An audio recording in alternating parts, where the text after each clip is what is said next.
Hello, I'm here with a quick overview of our June Council meeting.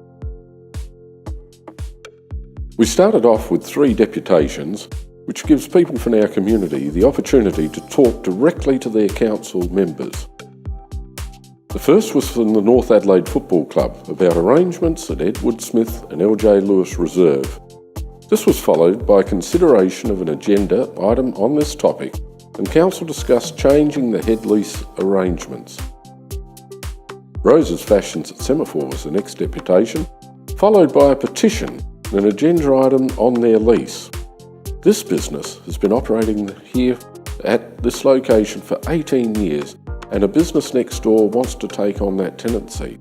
It's a complex issue about business diversity and Council's role as a landlord.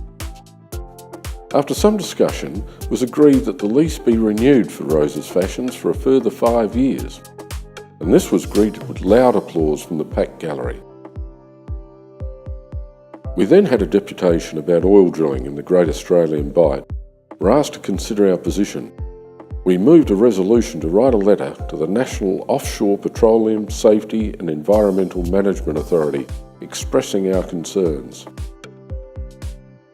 The next topic was a request of Council to support a monument to recognise the journey of Vietnamese boat people and their contributions to our great community.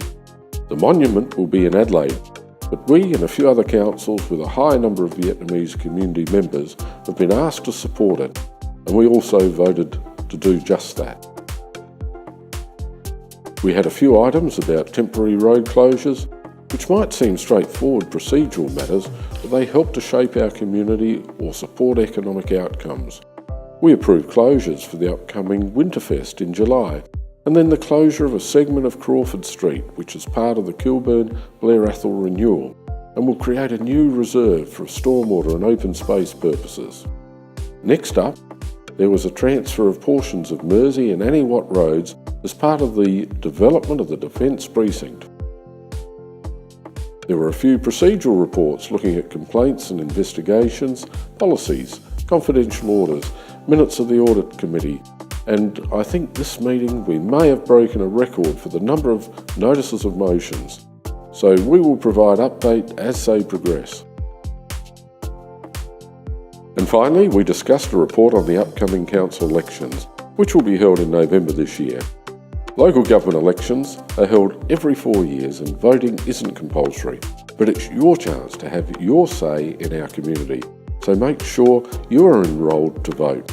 You may even want to nominate to join our council, and most importantly, make sure you vote.